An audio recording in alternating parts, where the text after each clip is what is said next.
Welcome back, and you're still watching Newsnight. We're live from Nigeria's capital city in Abuja.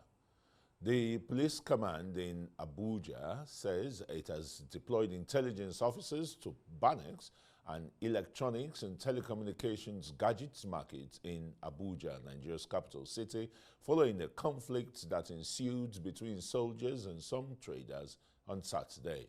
A viral video seen on X on Saturday showed a multitude of civilians overpowering some soldiers during a free-for-all fight at Banex. Reports say the crisis ensued over the sale of a mobile phone. Information circulating on social media warns residents to avoid the area for the fear of reprisal attack by the soldiers. And meanwhile, the police in the FCT says normalcy has returned to the area after the deployment of its officers to the scene. Don't come back, Soldiers don't come back, World War II.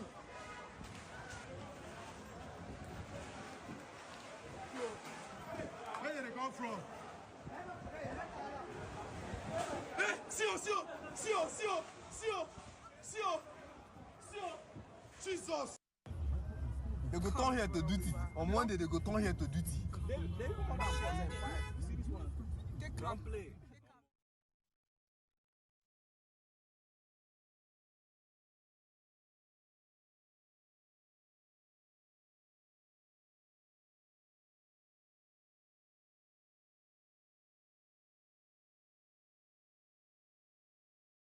A lot of commotion there. Civil-military relations is one thing that has been a subject of discussion over the years in Nigeria. While it is generally said that the police and the military are friends of the citizens, many Nigerians do not believe this. The first encounter of an average civilian with a security agent is that of hostility. What is the reason for this? And how can the authorities improve civil-military relations? We have in the studios Frank Tiete, a rights analyst and a lawyer. And from our offsite studio is Stephen Okwori. He's a security analyst. Gentlemen, very warm welcome to Newsnight. But I'd like to start with Frank Tiete. Frank, the years of, bridging the gap between military and civilian clashes, we thought that it already started achieving some successes because of the establishment of such a key department in the armed forces of Nigeria. What do you think has gone wrong in the 21st century? Well, do I agree with you that there has been an improvement? I said no. Rather, relations have become worse because of this idea, this seeming rage by the citizenry, the civilian component that actually believes that the military is unnecessarily brutal, that perceives the military as really, really unfriendly. And the kind of skits we get from the social media content creators don't help matters. Skits that depict the Nigerian military, soldiers or members of the military, whether Navy or Air Force, whatever, men in uniform, that depict them as very wicked people, as people that who often apply the worst forms of brutality to citizens. And because there hasn't been much condemnation from the military authorities against such very unwholesome skits in the social media, it appears that the military men tacitly accept it. They like it. They want to be feared. In Nigeria, just like the great sage Fela Anikulapo Kuti once expressed power in his timeless song, Power Show. In Nigeria, everybody uses position as a form of power negotiation in the equation, the power equation in relationship, in the sense that you often refer to your standing in order to be feared in the way you negotiate with members of the public. I'm talking about especially civil members of the military. Fela in that music was saying that, look, if a soldier goes to the market, he will be referring to himself as Abi General for army office, Abi officer for police station, and all that. So all of this idea of using military standing or police standing to negotiate or to relate with members of the public have all the time, and that brought out this fatigue that has now made the members of the public to lose the respect for men in uniform. And that's the reason why we're seeing this exacerbation of these military and civil relations going so bad. And it's because the military wants to, men, especially low-ranking members of the military, also often want to be feared rather than to be seen as cooperators and protectors of national sovereignty. Well, Frank, let me come to Stephen, and I'm sure, Stephen, majority of military officers and men would not necessarily agree with the submission of Frank's on military brutality and show of force or show of power, because quoting Fela's music there was, of course, during the military era. We're in a democracy now. But from that video, was it right for civilians to descend on the protector of Nigeria's sovereign integrity? The people who have been checkmating, you know, the insecurity in the entire country, going after bandits and the rest, and we call them gallant officers. Should they be so treated, humiliated like that in uniform? Yeah, thank you for having me to give my perspective on that very disappointing video that we just watched. It's very disheartening that civilian population will descend that low to begin to see how to brutalize the Nigerians that have taken up this responsibility of protecting the civilian populace and our territorial boundaries against external aggression. The video there is very disappointing, and I want to repeat. This is a situation where if there was any disagreement, there was nothing wrong with the management of the Banex Plaza handling the matter in a very civil manner. It's not for the traders or the shop owners that are in the Banex Plaza to take the laws into their hands. Of course, you agree with me that it is very wrong for civilians to begin to brutalize law enforcement agents, especially when they're on uniform. Now, what is the message they are sending? Are you showing, or are they showing that they are happy with the military, that they are staking their lives out there for us to sleep? We have a lot of them that are being killed. Sambisa forests, everywhere, terrorists, kidnappers, armed robbers, everybody killing them, bandits killing them. We have seen where they were ambushed in Niger, in Delta, in Zamfara. They pay the supreme price to see that Nigerians are protected, and what they can offer them is to begin to see how to gang up, to kill, to begin to beat them, take laws into their hands. Before now, soldiers used to have tags, their names on tags on their chest. When they do something that is misconduct or unprofessional, they go away with it because they cannot be traced. But right now, as a result of that, their names are inscripted on their chest. So what is wrong with taking their names and possibly their numbers, their first numbers, and see how to go and report the matter to the hierarchy of the military? Of course, you agree with me that the military, under the current service chiefs, even before the service chiefs before these current ones, don't take nonsense when their officers misbehave.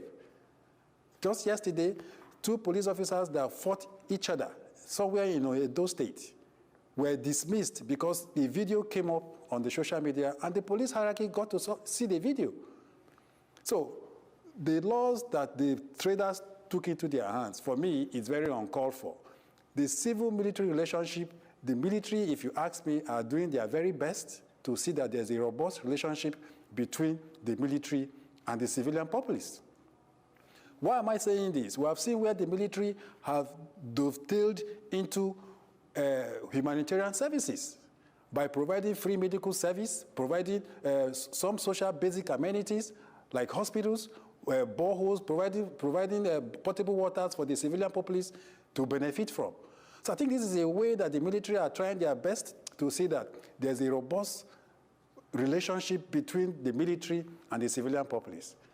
So there was nothing wrong with going to report these officers if they erred, if they misbehaved unprofessional, you know. But taking the laws into their hands, for me, is very uncalled for. Yeah. We're in a civil society where things are supposed to be done orderly. There was an action before a reaction. I don't have the details, but I know that it had to do with a faulty mobile device. Perhaps the military, the soldier... A transaction probably gone wrong. Exactly. Let's just put it that way. Okay, Stephen, let me come back to Frank and ask him this very pertinent and salient question. Why do we, as a nation and as a people, humiliate our military men and women, not showing respect to them despite their various gallantry, both locally and internationally, excelling in United Nations peacekeeping force, restoring, civility back in Sierra Leone, Liberia, and many other countries? Frank? You reap what you sow. Over the years, we haven't had a culture of respect for the men in the military uniforms, in the services, and even in the other forces like the police. We've not started that campaign. Now we're talking about sort of a national campaign in form of an orientation. It has not been there. Rather, the perception, and let's speak true to ourselves, the perception in the mind of an ordinary Nigerian is that men in uniform are usually persons who abuse force. When we talk about human rights violations all the time, when we talk about brutality, it's either police brutality or an individual soldier who is abusing the uniform, applying one form of corporal punishment, frog jump somewhere in Maraba in Nasarawa State or some other far place, any part of this country. So the perception of the ordinary Nigerian is that the Nigerian soldier is a very wicked person. And that is wrong. However wrong it is, but that's the perception, and nothing much has been done to change that mentality.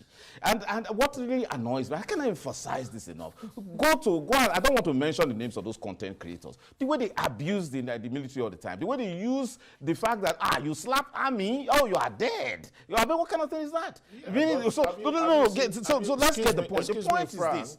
Unless there is a concerted effort to change that mentality, and again, the armed forces, individual members of the armed forces, you change the mentality of using the uniform as a weapon of intimidation. Must you wear your uniform to go and buy a phone? You want to be feared? No, you should be rather respected and loved for the good job that you do. But unfortunately, you see members in the services often pushing it forward. Don't you know I'm a soldier? Are you talking to me that way? It is the same thing, and it has even gone down to even elite organizations like the DSS. They will introduce themselves. I work for the DSS. You want to be feared. In Nigeria, our power relations is militarizing the mentality of the public, and it's wrong. We've got to deal with it, and it's an urgent matter. It's a matter of emergency. Yes, indeed, it's a matter of emergency. Only seen probably in this part of the world where the civilian population will rise against their own men and women in uniform. Stephen?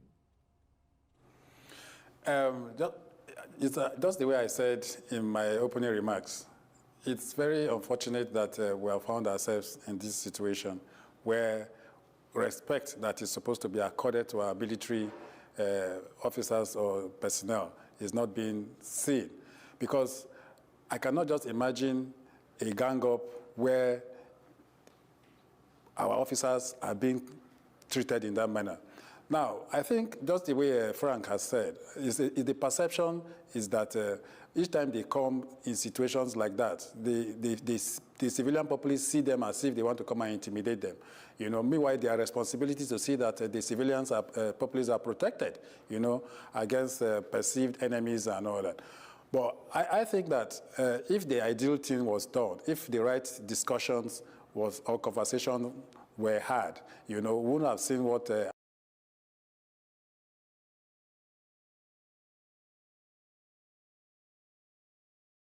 unbearable.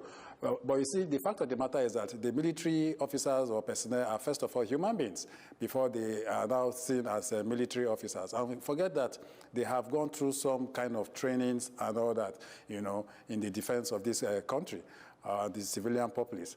So the way Amana issues are handled in a civil manner is not perceived or seen when they are being handled issues like that, you know. And that is why there's need for reorientation, if you ask me, for them to begin to see that now they are mingling with the civilian populace. They are no longer living a regimented kind of life. You know, before now, when they were, the military were in the helm of affairs of this country, rarely we see them. But right now, because of the insecurity situations that the police now are now overwhelmed with the insecurity issues, and that is why we're now seeing the military they have become very common, you know. And you cannot begin to say that if they want to buy a phone, they cannot go to a shop with their uniform, you know. It depends on when they need the phone. You know, just imagine the video that we are seeing now. It's very disappointing. And the international community, this video has gone viral. A lot of countries, people in different countries are watching, you know. Instead of, in the US, for instance, their military, the police are celebrated. But here we are. A disappointing video where military officers are supposed to be celebrated. They are being brutalized by civilians, mobbed. You know, look at the way they are treating them in the video. It's very disappointing, and I think that a proper investigation should be done on this incident that happened. And the culprits, the people that have involved themselves in all of this, should be punished, if you ask me. Because if they are not punished, it will not serve as deterrent. And the more we will see this kind of occurrence, this is very, it's barbaric, if you ask me to use the word. Yes, indeed, Stephen. But Frank, I think you've got the last question from me. Isn't it an ingrained perception or mentality, or what in psychoanalysis is referred to as a conditioned stimulus that the populace, you know, have against the military? Oh, yes, indeed. And it's a very urgent call for that reorientation to happen now, national orientation. We're talking about punishment. How many times have those who have violated the law been punished, especially men in uniform? So that culture of impunity has actually also made members of the public to lose, faith in the system, in the criminal justice system. What is urgently needed at this time is for us to change our mentality about our soldiers. And for not only soldiers, men in uniform generally must also change their mentality that they need to secure the respect of members of the public and not make members of the public to be afraid of them and to see them as enemies. We are too militarized. I know it's a hangover of the military era that we've had in this country. There must be greater effort to civilize the polity. And I like the fact, under General Brutai, a lot of effort was indeed made. I recall that even a human rights desk was set up somewhere around Gariki, which is very accessible to members of the public, to make complaints about soldiers' excesses, whether in the theater of war, or in the theater of engagement, or even in ordinary public affairs. But you see, there hasn't been any record of soldiers, whether individually or collectively, being brought to book for certain clear violations of human rights. So this idea of making violence as a form of acceptable means of exchange or conducting affairs must be reduced at all costs, or else we are raising unnecessary tension. And it just brings to mind what happened, the things that preceded the Civil War. We must de-escalate tensions in this country at every level, and men in uniform must desist from being presented in this very negative manner that would elicit this kind of very poor treatment. So when you are talking about punishing those who have conducted this, you must also put a lot of effort in changing the entire psyche in Nigeria right now about their own military men in uniform. Well, changing the psyche will be a continuous exercise to do. Gentlemen, let me thank you both very warmly. Dr. Stephen Okwori is a security analyst in our offsite studio. Thanks for coming to Newsnight. And Frank Tiete, a human rights lawyer and a RISE analyst. Thank you, gentlemen.